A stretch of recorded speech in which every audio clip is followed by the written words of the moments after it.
Eu sou Luciana Maia e tenho um assunto muito importante para falar com você hoje. Vou falar sobre as capacidades necessárias para a alfabetização. Para que uma pessoa aprenda a ler e a escrever, existem alguns conhecimentos que ela precisa ter e algumas percepções que ela precisa realizar conscientemente. Mas quais são esses saberes e essas percepções e como o aluno consegue atingi-lo? Como a gente pode ajudar o aluno a atingir essas percepções e o que ele precisa saber para se alfabetizar? Bom, a primeira coisa que a criança precisa saber é o que representam aqueles risquinhos pretos numa página branca. A criança precisa ter a capacidade de compreender a ligação simbólica entre as letras e os sons da fala.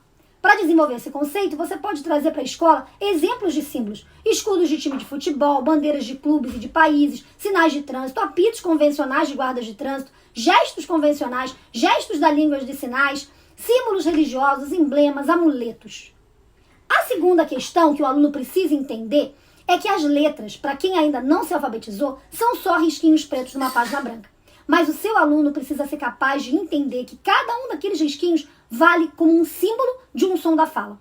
Dessa forma, ele vai poder discriminar as formas das letras, que é a capacidade de enxergar as distinções entre as letras. As letras do nosso alfabeto têm formas bastante semelhantes, e por isso a capacidade de distinguir cada uma delas exige um refinamento na percepção.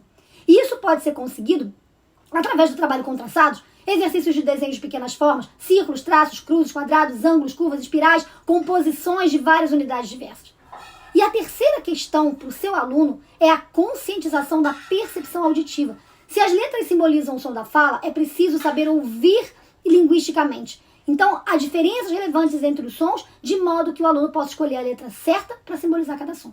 E para desenvolver a capacidade de ouvir e ter consciência dos sons da fala, com as suas distinções relevantes na língua, você pode criar listas de palavras que começam com o mesmo som, de palavras que rimam, rimas perfeitas, rimas imperfeitas, de canções que apresentam repetições de sílabas, tornar uma mesma melodia e cantá-la em diversas sílabas. Então, lá, lá, lá, lá, lá, tá, tá, tá, tá, tá, pom, pom, pom, pom, pom, bim, bim, bim, bim. Pode brincar de telefone sem fio, de imitar sotaques e muitas outras coisas. Então, recapitulando essas três capacidades que o aluno precisa ter: compreensão do que é o símbolo, discriminação das formas das letras e conscientização da percepção auditiva. Essas são as partes que compõem a capacidade de fazer uma ligação simbólica entre os sons da fala e as letras do alfabeto. Mas a escrita contém ainda outras ideias escondidas. A corrente de sons que a gente emite ao falar é a representação de um sentido, de um conteúdo mental. E essas sequências de unidades de som correspondem a unidades de sentido ou conceitos. Então a gente tem aí a quarta questão para o aluno que está sendo alfabetizado: captar o conceito de palavra. Essa unidade, a palavra, é tão natural que ela não é um problema para os alunos. O importante na ideia de unidade da palavra é que ela é o centro da relação simbólica e ela é essencial aí numa mensagem. Então a relação entre os conceitos e as sequências do som da fala o aluno tem que aprender, e a gente tem que entender na escrita que tem duas camadas sobrepostas em relação simbólica, entre a forma e a unidade de palavra no seu sentido correspondente. Então, uma relação entre a sequência de sons da fala, que compõe a palavra, e a sequência de letras que transcrevem a palavra. Então, na prática escolar da alfabetização, existe uma questão polêmica ligada ao fato da escrita também, na verdade, levar esses dois níveis de apresentação simbólica: a representação de conceitos através dos sons e a representação de sons através de letras. E a polêmica é a seguinte: alguns acham essencial que todas as palavras utilizadas nas primeiras etapas da alfabetização sejam conhecidas dos alunos.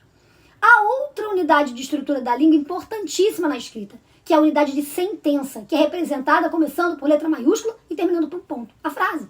Para isso, nós podemos dizer o nome dos objetos que estão à vista, aprender palavras novas, partes do corpo, termos de parentesco, acidentes geográficos, profissões, bichos, plantas, frutas, sentimentos, atividades, comidas. Você pode localizar a mesma palavra, colocar em duas posições diferentes, em duas sentenças diferentes, contar quantas palavras tem numa expressão, enfim. Se a gente considerar que o aluno que está se alfabetizando já precisa ser capaz de identificar na corrente da fala as partes que são as sentenças, nós vamos ter estabelecido como quinto problema para o aluno reconhecer as sentenças. Mas essa necessidade não precisa ser colocada logo no início, porque o aluno pode aprender a tomar consciência dessa unidade no decorrer das primeiras leituras. Então, um outro saber também que precisa ser estabelecido logo no início do trabalho da alfabetização é a compreensão da organização espacial da página. No nosso sistema de escrita, a ideia de que a ordem significativa das letras é da esquerda para a direita na linha, e que a ordem significativa das linhas é de cima para baixo na página. Então você pode notar que isso precisa ser ensinado, porque dessa compreensão decorre uma maneira muito particular de efetuar o movimento dos olhos na leitura. A maneira de olhar uma página de texto escrito é muito diferente da maneira de olhar uma figura ou de uma fotografia.